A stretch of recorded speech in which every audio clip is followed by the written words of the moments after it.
Hey flower folks, welcome to Sheer Inspirations. My name is Sheer and I'm a botanist and a horticulturist, founder of Sheer Inspirations, located in Southern California, high desert zone 8B9A borderline. In today's video, I'm going to share with you how to make your own fall sown scatter garden seed mix. All these photos that you're seeing here are from the cut flowers that were grown from this seed mix that I'm about to show you. Now, when I say fall sown, I'm talking zone 7 and beyond, where the temperature is mild, the winters are mild. If you are in zone 6 and below, you want to sow these early spring or late winter once your snow is ready to melt and starting to show some ground. Now, the seeds that I have selected here are hardy annuals, biennials, and some perennials. And they all benefit from some cold stratification, hence why we are sowing them in fall. And like I mentioned, if you are in colder areas, you can either grow these in cold frames or a greenhouse, or just wait until your snow melts and you still have a few weeks of cold left, and then you can sow. I have selected here Cleome, Sweet William. I have here Black-Eyed Susan. This is a seed from a wonderful friend of mine here on YouTube. She sent me some carnation seeds. These are those. I have also selected some stock seeds that she sent me, and this packet also comes from her. This is a corn cockle. It's a beautiful hardy annual flower that usually only comes in two colors, white or purple. Here I have coneflower, and I have collected a ton of buds of those. This is a short growing snapdragon, and I'm going to just use the little buds here and squeeze all of the seeds out of them. This is a Virginia stalk, so I have two types of stalks. Here is a mix of poppies, and you see here tons of poppy seeds. These are also a hardy annual. And what I'm doing here is I've taken desert sand. If you live next to the ocean, you can get some ocean sand. You can get rice hull. It doesn't matter which way you're distributing this. The idea here is to make it a scattering type, so you can just take a handful of this sand and just scatter it in your garden once it's nice and weed free. And I've taken 1/3 cup of this desert sand, and I'm sifting it to make sure that it's nice and fine, and there's no big particles of things in it or trash or whatnot. If it's a little bit that goes through, that's fine, but you don't want a whole bunch of crap in it.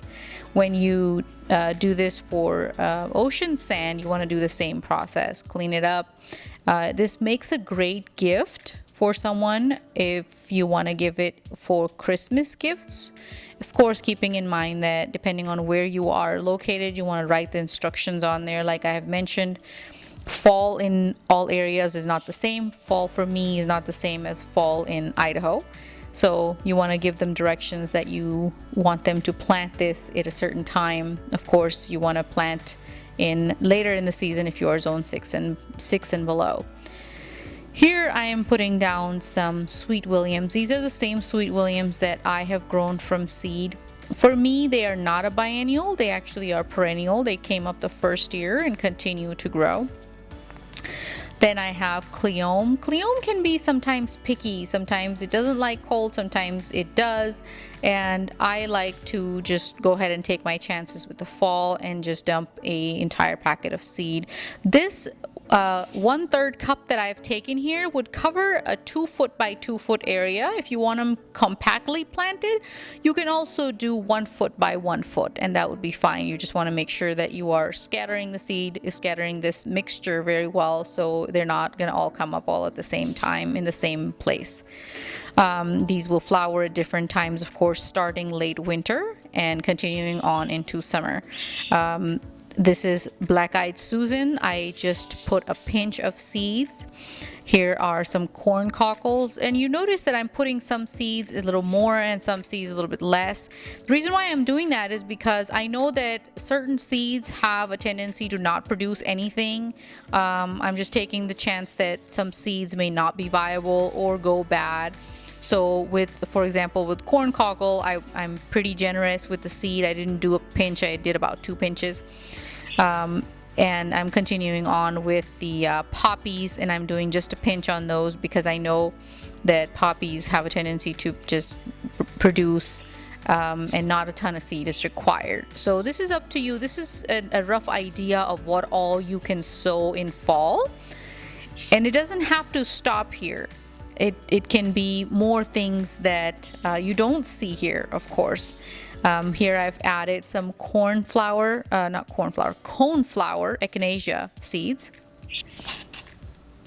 Here I have taken this snapdragon buds and I'm just squeezing them. There's not a ton of seeds in there. That's why I've taken a whole bunch.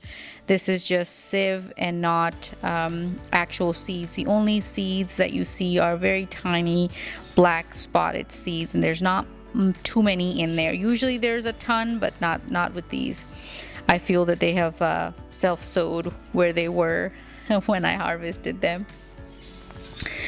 Here I am putting in the stock. I'm putting in 2 types of stock. This is the one that my friend here on YouTube shared with me, and there's the Virginia stock that I'm also going to be putting in that I have already grown and saved seeds from, and those are 2 different types of stock, and they both produce fragrant flowers. Here I have carnations that I'm putting in about a pinch full of, and these will make beautiful cut flowers, slightly fragrant, and they also come up in late winter, early spring.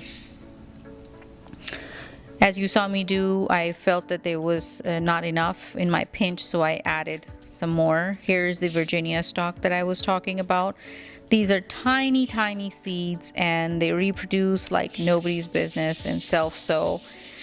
And I really like to use them in my cut flower arrangements, and I love the fact that they actually start coming up late December if sown in September, and from seed to flower time is very fast. So sowing those, then I'm using the rest of my snapdragons. As I mentioned earlier, these are the shorter varieties. If you can find the seed packets in Dollar Tree, the tall rust resistant kind, you can certainly go ahead and use a packet of that. This is what I had on hand, so I'm utilizing what I had on hand. I am now moving forward with all of the other stuff that I have mixed in here, and just continuing to just stir it. You can stir it with your hands, or you can stir this with the spatula, however you like, however you choose. Once this is thoroughly mixed in, what you want to do is go ahead and put it in a Ziploc bag with some instructions. You can print the instructions on Avery if you are giving it to somebody, or if you're using it for yourself, you can certainly go ahead and write the instructions or what is in there on your Ziploc bag, and when you made the mix. I recommend sowing this no later than December. The warmer the zone, the later you can sow. I try and put mine in as the 3rd week of September approaches, as we are going to go into official fall. But anytime in September, if you're a little bit in cooler area, that's fine also, but no later than December. So they get their cold stratification in January, or if you're doing it early December. So that way you are starting to see flowers from March onwards. For me where I am, because I'm in a warmer climate, I start seeing flowers in December. A couple of flowers you can add on here that I didn't were calendula. You can do hollyhocks.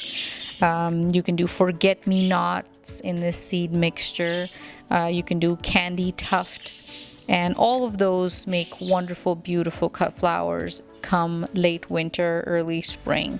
Sometimes, depending on where you're located in warmer areas, you can harvest some of these for Christmas if you put them down soon enough, early enough. And as you see here, I made this for a Mother's Day tea party, and at the time everything was flourishing. I hope you enjoyed the video, guys, and I will see you in the next one. Bye.